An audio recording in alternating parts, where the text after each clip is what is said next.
Olá, seja muito bem-vindo ao Análise Direta. Eu sou Tabata Porte e te convido a acompanhar o nosso programa de entrevistas, com a presença de especialistas em diversos assuntos relevantes para o seu dia a dia. E hoje nós vamos falar sobre tendências e perspectivas para o setor de diagnóstico laboratorial no Brasil. Quem vai falar sobre esse assunto é a Joseli Chiarella, farmacêutica e diretora técnica da CBDL, a Câmara Brasileira de Diagnóstico Laboratorial. Não saia daí porque o Análise Direta está só começando.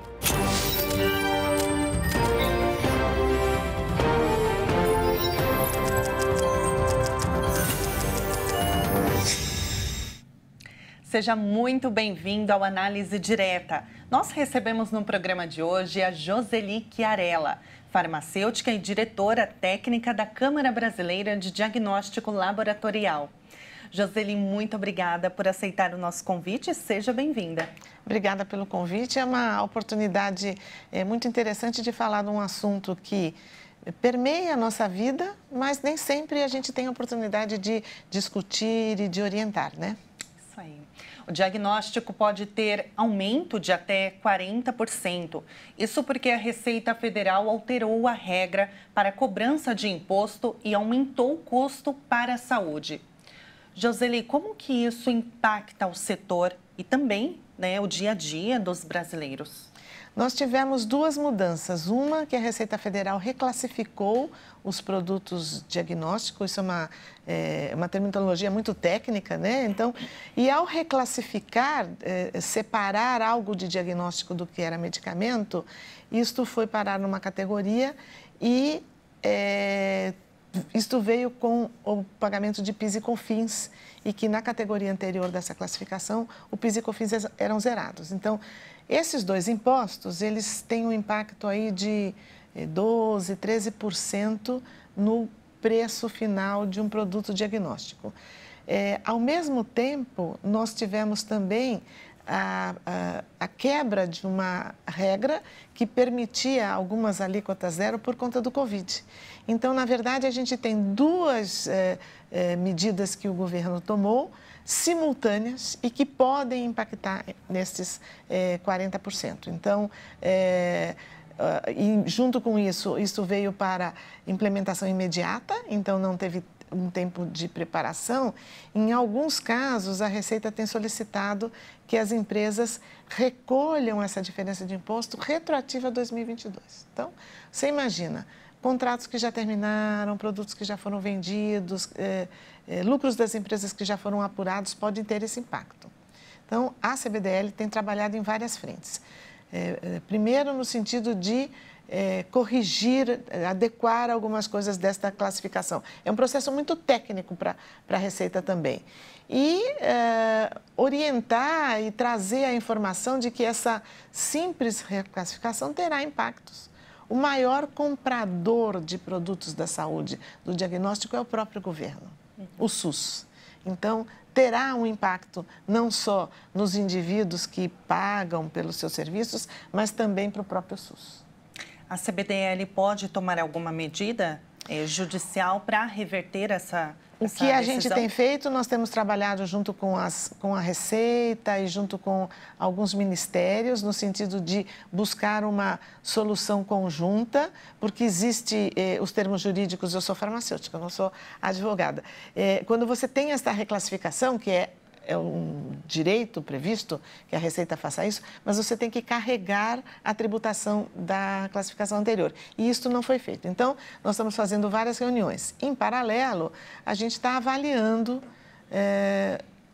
um mandado de segurança aí para os associados da CBDL. Mas claro que essa é a medida que a gente quer tomar em última instância. Então, a gente agora conseguiu algumas empresas, porque isso tem que ser individual de cada empresa, uma prorrogação do prazo, para a gente trazer essas discussões para as esferas corretas e, se possível, adequação ou correção. Então, isso que nós temos feito para minimizar o impacto tanto para as empresas quanto para os usuários do serviço de saúde, quer seja através do seu plano de saúde ou do próprio SUS. Envolve muito estudo também. Muito. muito, né? E um conhecimento histórico de como a legislação chegou neste ponto, uma avaliação técnica. Então, a gente auxilia nesse sentido. Então, nós levamos os nossos técnicos especialistas para discutir, porque é uma coisa muito simples, né? Na verdade, todos os insumos diagnósticos que têm um anticorpo passaram para outra classificação, porque antes isso estava junto com os anticorpos usados como medicamento. Então, é muito técnica essa discussão, né? E a gente tem tentado cumprir este papel de auxílio tanto alguns ministérios, secretarias e a própria Anvisa. E desde o ano passado, as mais de 90 mil farmácias do país podem realizar ao menos 47 tipos de exames de análises clínicas. São testes rápidos de triagem e usam amostra primária. Joseli, explica pra gente, né, qual a diferença, as diferenças entre os testes feitos em farmácia e os feitos em laboratório.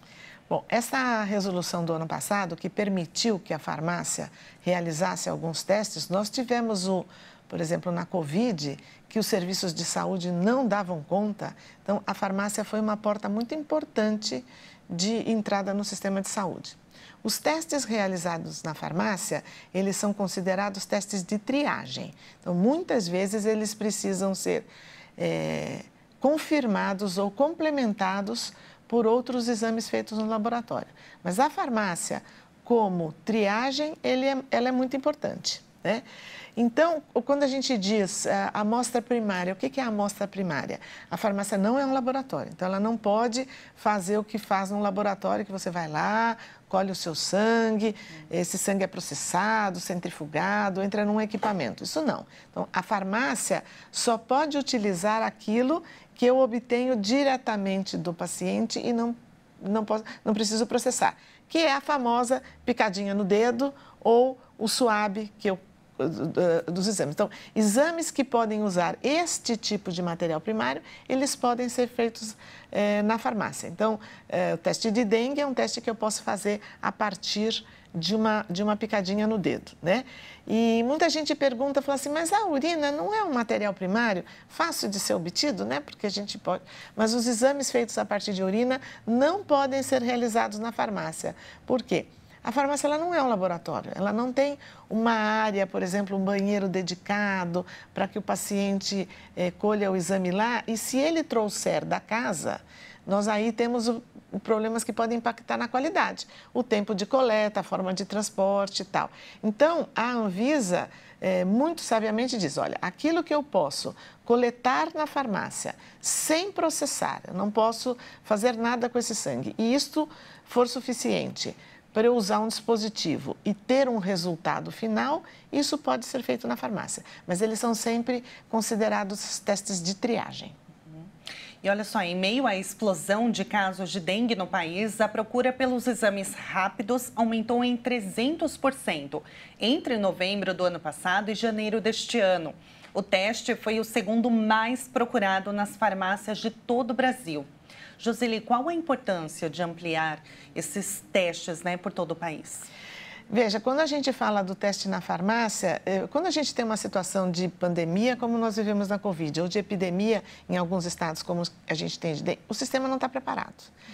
A farmácia, ela tem uma capilaridade, você falou, são 90 mil farmácias, então eu tenho uma possibilidade de ampliação de acesso bastante importante, né? Então, ela pode reagir rapidamente. Então, eu tenho uma situação, o dengue começou a aumentar o número de casos, os serviços não estavam preparados, os serviços trabalham geralmente das 8 às 5, das 7 às 6, mas a farmácia também tem esta possibilidade de oferecer este teste de triagem num horário estendido.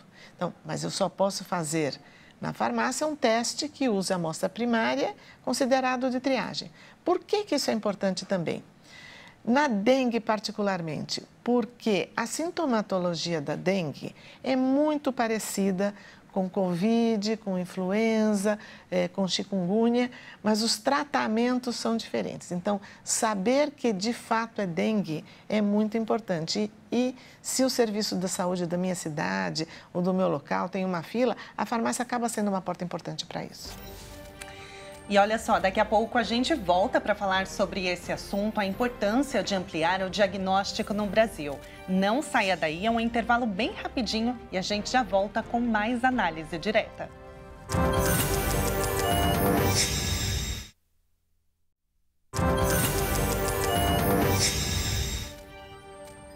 E o Análise Direta está de volta e hoje nós estamos falando com a farmacêutica e diretora técnica da Câmara Brasileira de Diagnóstico Laboratorial, Joseli Chiarelli.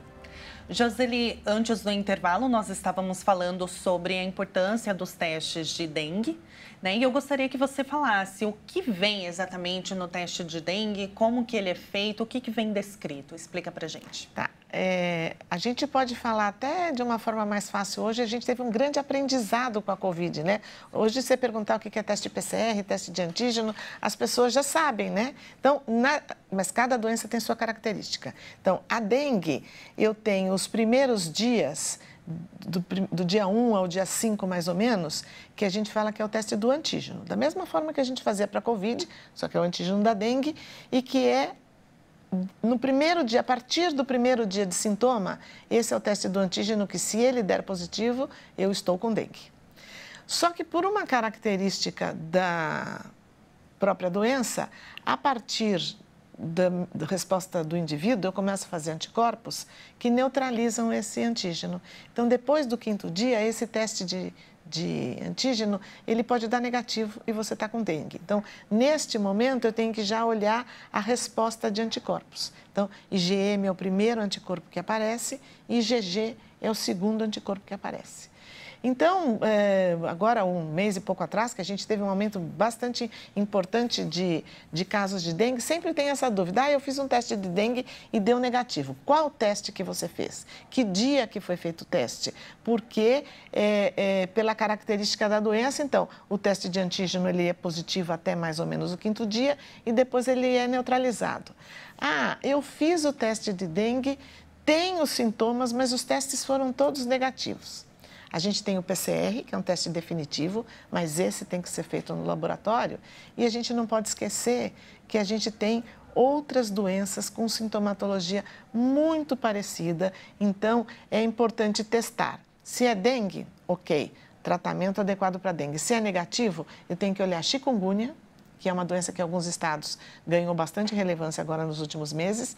E neste momento de início de outono, nós temos um pouquinho de Covid aumentada, que veio depois do carnaval, aglomeração das pessoas tal, e os casos de influenza.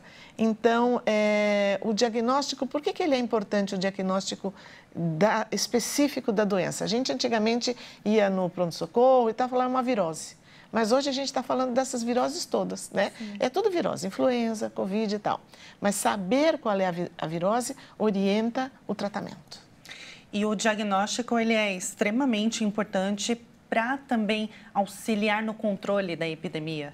Sem sombra de dúvida, porque é o diagnóstico que a gente mede como que está sendo essa epidemia ou pandemia. Então, nós temos algumas doenças que são de notificação compulsória.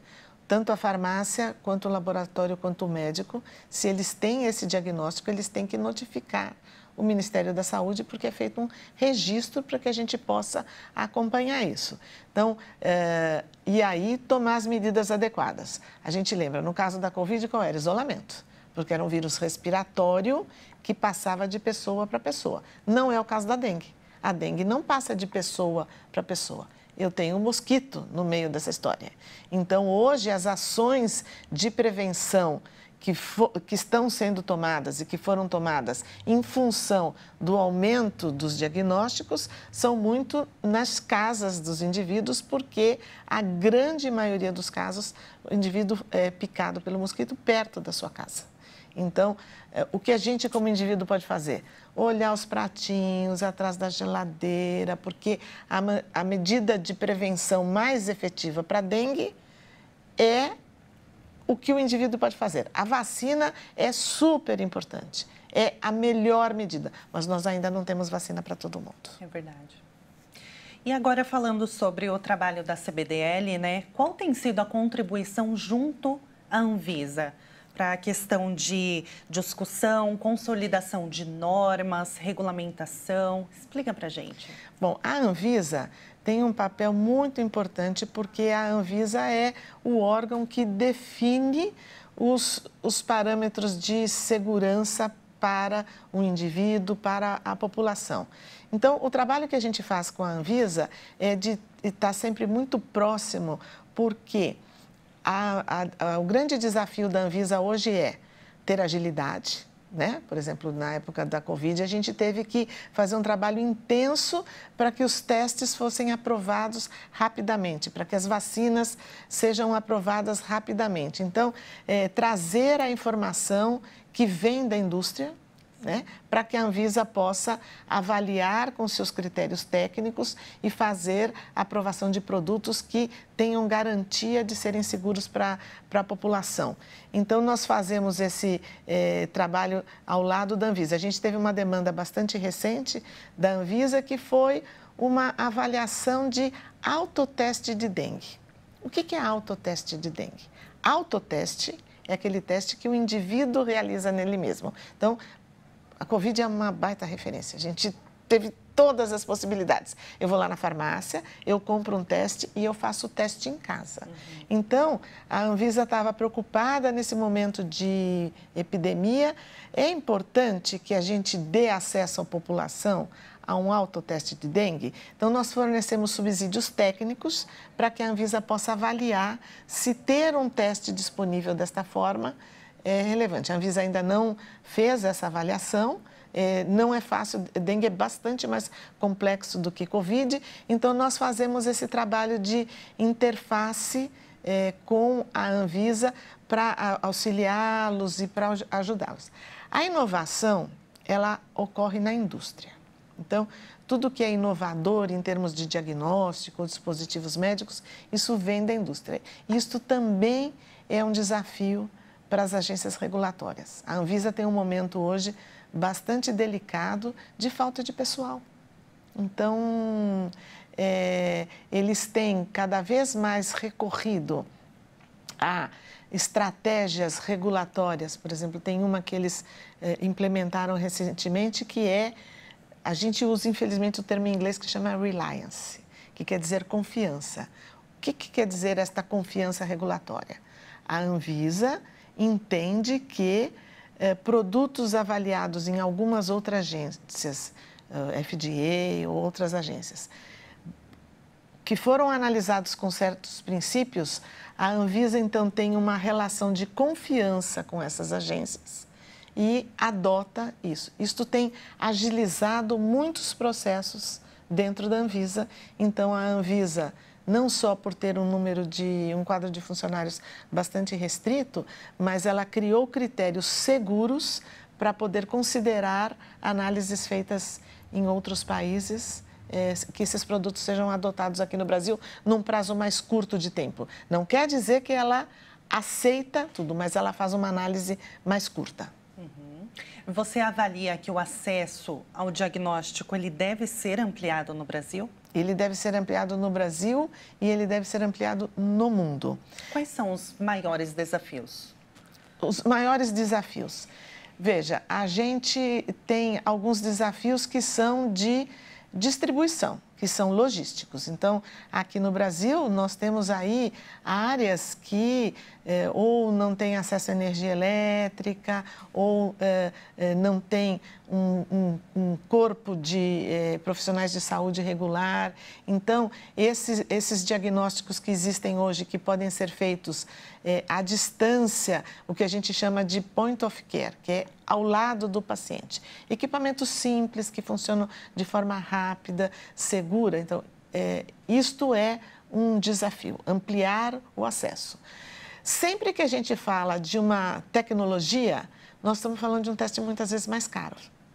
Isto é outro desafio, porque os avanços tecnológicos que trazem recursos que são mais caros, qual que é o benefício dele? Se eu diagnosticar uma doença antes, o custo do tratamento pode ser melhor, mas o custo do diagnóstico pode ser maior. Então, eu tenho que ter uma readequação, muitas vezes, do próprio sistema de saúde para dizer, olha, esta ferramenta me dá esta informação, com esta informação eu consigo melhorar a sobrevida do paciente, reduzir o tempo de hospitalização, todos os parâmetros que interferem no custo, mas isso também é um desafio. Então, nós temos aqui no Brasil um organismo chamado Conitec, ligado ao Ministério da Saúde, à Anvisa, que aprova as novas incorporações de tecnologia no sistema de saúde. Então, são sempre aprovações criteriosas. O critério, ele tem que ser um combinado de técnico, financeiro, econômico, de sobrevida para o paciente. Então, este comitê aprova medicamentos, diagnósticos, aprova todos os produtos, porque quando eu incorporo uma coisa no SUS, é uma maravilha, mas junto com o benefício para o paciente vem o custo. Daqui a pouco a gente continua o nosso bate-papo. Vamos falar também sobre a tecnologia, o uso da inteligência artificial no setor de diagnóstico no Brasil. Não saia daí, a gente volta já já.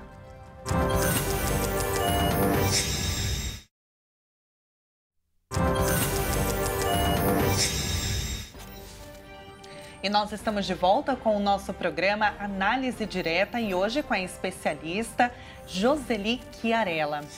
Joseli, qual a importância do Observatório Diagnóstico? Observatório do Diagnóstico, explica pra gente o que é isso.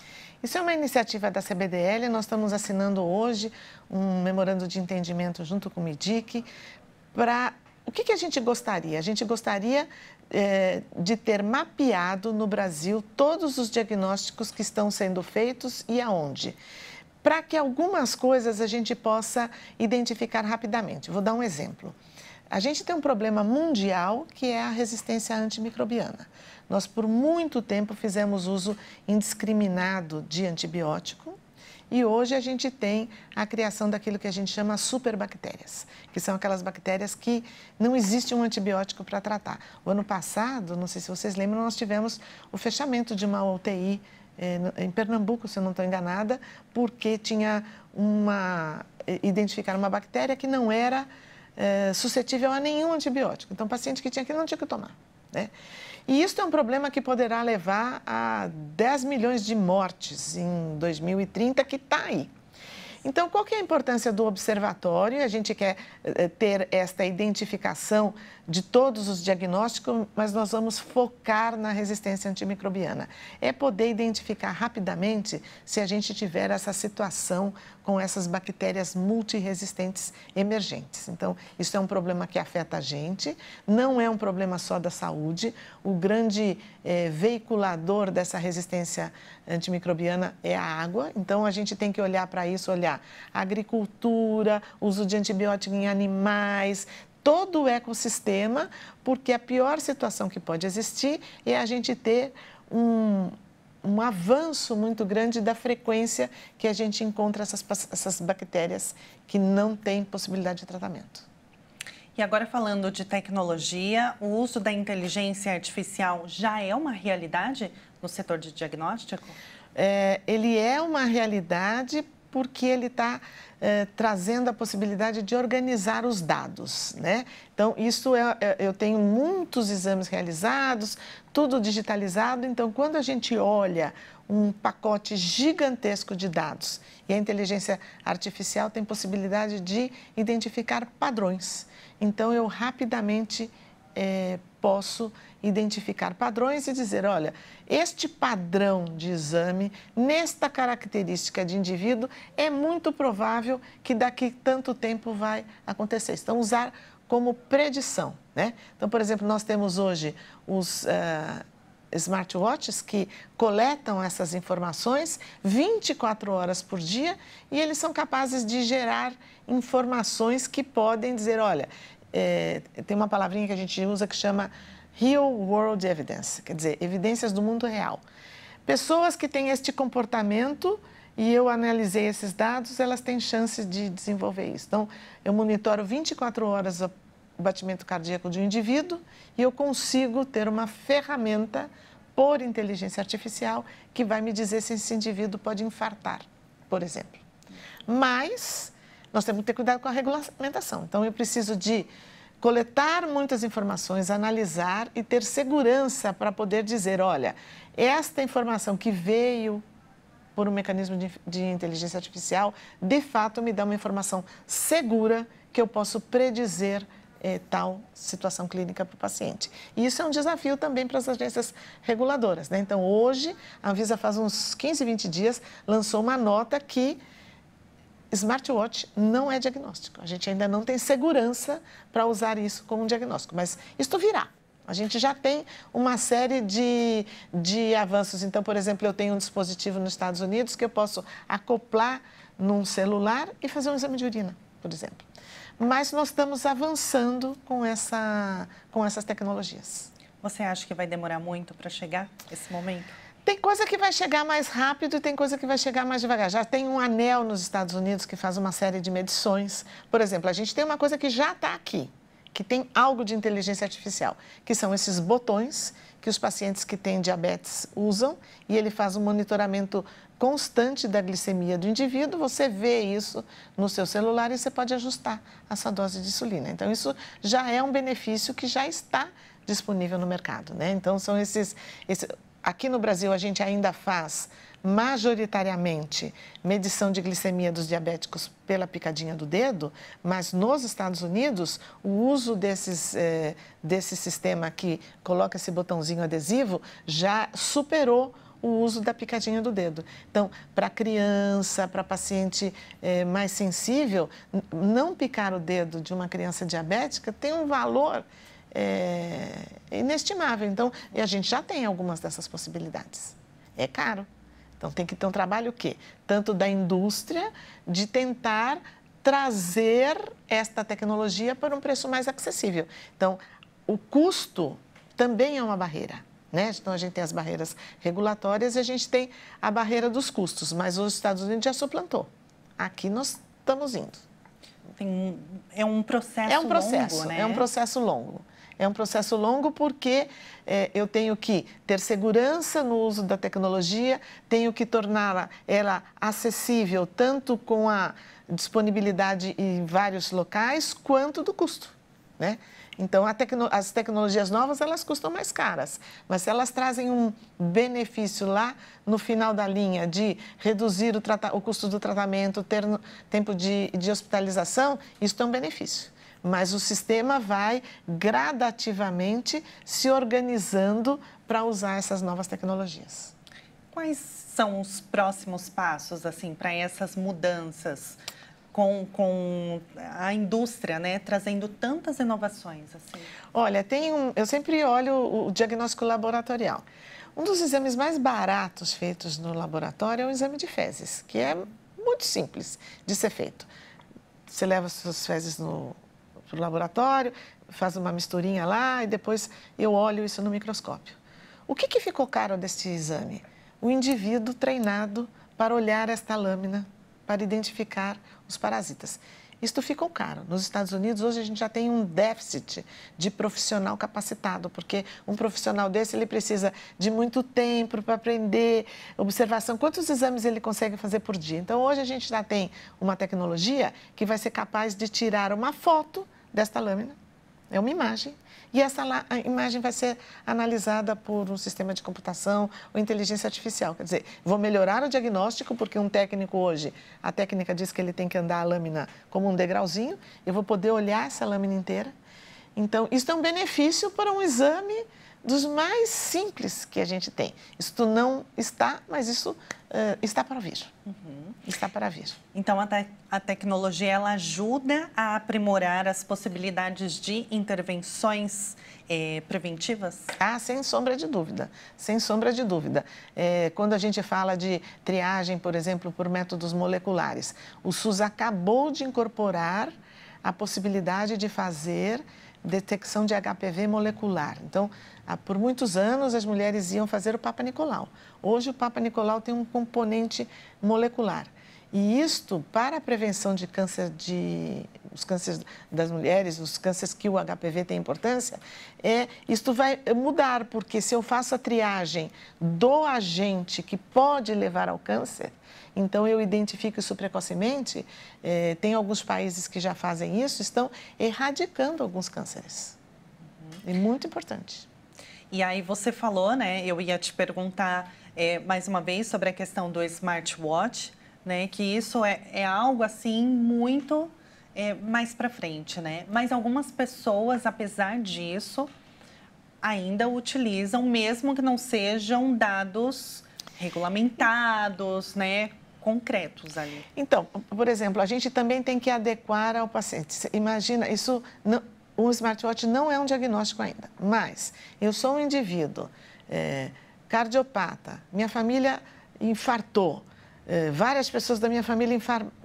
Com uma orientação do médico, eu posso fazer atenção para isso e que me leve a procurar um serviço. Ele não é um diagnóstico, mas ele pode ser um sinal de alerta, né? Então, mas isso ainda fica no universo daquelas possibilidades de diagnóstico que não são aprovadas. Mas ele pode me dar um alerta. Então, ele vê o meu batimento cardíaco, eu tenho uma arritmia, preciso ou vou no médico ou prestar atenção. Então, nós ainda não temos a definição de que é um mecanismo diagnóstico, mas pode ser, desde que o paciente instruído fala assim, olha, observa isso e procura um atendimento médico, por exemplo.